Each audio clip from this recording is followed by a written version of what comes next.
Hi everyone, it's Tom Buck from the Calder Group here again, and we're going to be talking a little bit further around the management of business, and particularly as we're coming out of lockdown, businesses starting to open. Today, the PM has just announced a whole raft of companies that get to open.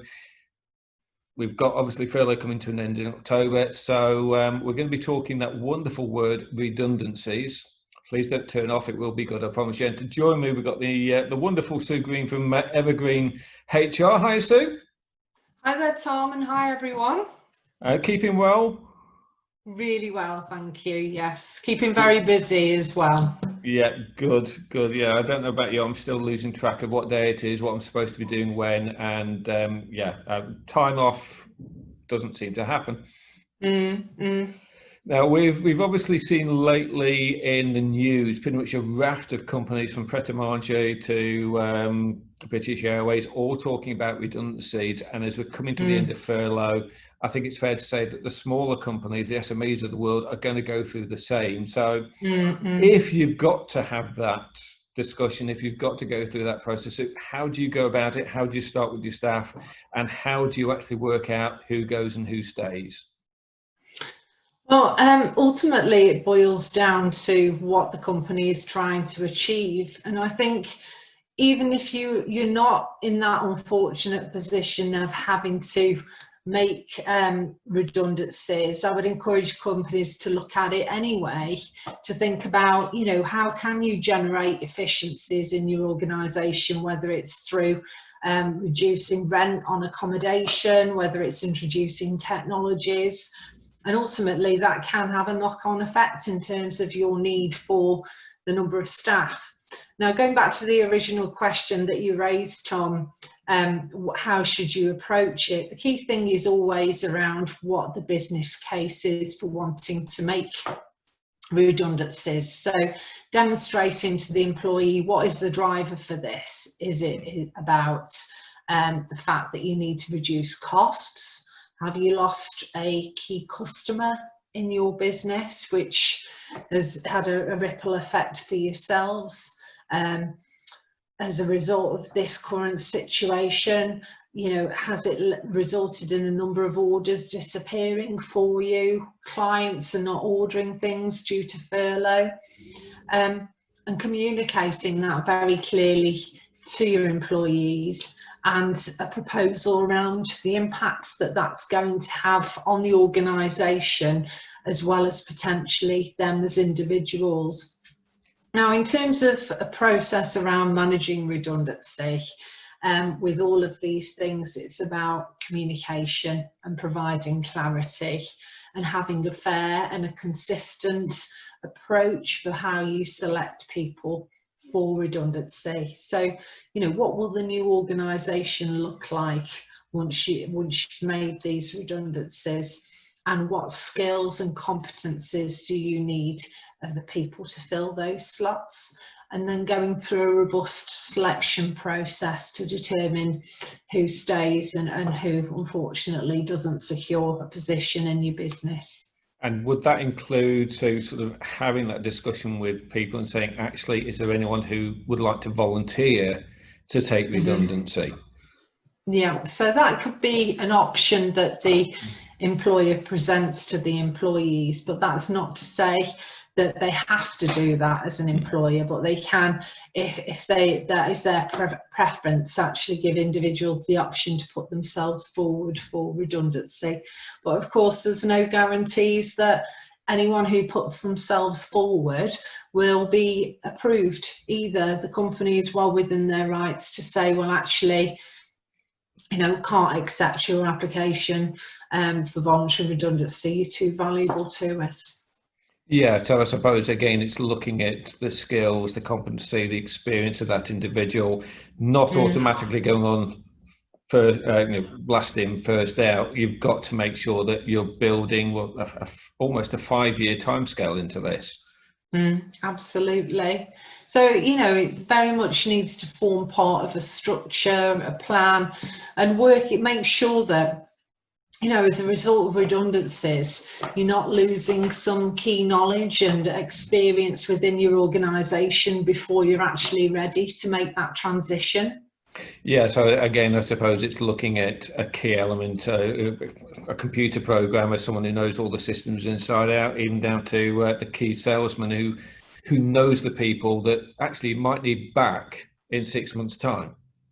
Absolutely, yeah. And of course, if it's not handled well, there's not just the risk associated with potential constructive dismissal claims from the employer. There's also, reputational damage. You might lose the goodwill of your existing employees as well as those that you unfortunately have to make redundant. So it's really important that you have a very structured approach in terms of how you manage it.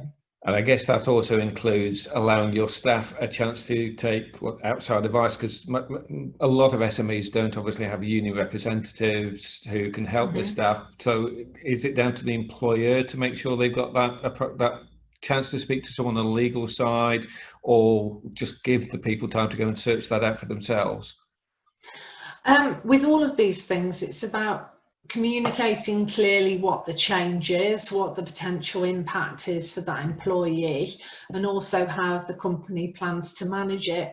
Coupled with that, another key element is in terms of giving the individual the opportunity to seek external advice, which could be via a trade union representative, or they may wish to seek advice from a solicitor. So that they have got the opportunity to get a second opinion if they so wish. Absolutely. And then of course it's down to knowing that the financial impact of letting people go, because particularly if they've got a good 10, 20 years service with you, it's not cheap to lay people off. It's not the easy option, is it? Not at all, because if someone has worked for your organisation more than 2 years, then they've got a legal right to a statutory redundancy payment, which will be based on the number of years that they work for the company, as well as their age. And certainly, as you said, Tom, if someone's worked for a company for over 20 years, that could be a sizable chunk of money, not just in terms of a lump sum redundancy payment, but also for someone who's got 20 years service with the company, they'd also be eligible to notice as well, which would be up to 12 weeks. So a company needs to think about that as well. So that's where I suppose looking at it, the bounce back loans, the coronavirus interruption loans, that's where that money could be used sensibly to restructure and slimline the business, which is a perfectly legitimate reason, because it's bounced back, and sadly sometimes you have to contract to move forward. Yep, absolutely. Yeah, and on that, I think I've said it before, I'll keep saying it again, if you are taking out the bounce back loan, if you are taking the interruption loan, please use it properly. I've heard some wonderful stories of people, or people knowing those who've paid themselves a dividend and then go to shut the business down, pay the mortgage off and shut the business down. We're already seeing in the news, HMRC are chasing people about incorrect furlough. So I think at some point they're going to be looking back at bounce back and coronavirus interruption loans and say, was that really a proper use? And again, I don't know if you'd agree with this, Sue, but particularly partnerships and companies where there's multiple directors and you've taken this loan out, it is a loan, or they are loans, they're not grants. So again, look at the terms and conditions. I'm aware of Barclays particularly, they do stipulate in there, we will come after you for failure to pay. The only people who are guaranteed here are the banks to get the money back. So if you do have a loan, and I stipulate this with every business loan, to protect the business, take some life cover out, take some protection out to make sure it can be repaid by the business if a director becomes ill, if a director passes away, or you lose a key member of staff. Normally the cost compared to the interest rate is minimal, depending on underwriting and all the other bits. So again, I don't know, is that something you'd agree with? Because at the end of the day, there's no point taking a loan if it's going to put your business at risk at a later date. Absolutely. And I think with all of these things, it's important, as you say, Tom, to read the small print and make sure that you're fully aware of the financial implications of the decisions that you choose to make. So for instance, bounce back loan around redundancy payments, how affordable is that? Yeah. Absolutely. Well, as usual, you can gain information from Sue. Excuse me while I'm busy talked about. There we go. I should have turned my phone off. I apologise. As usual, all the information's there.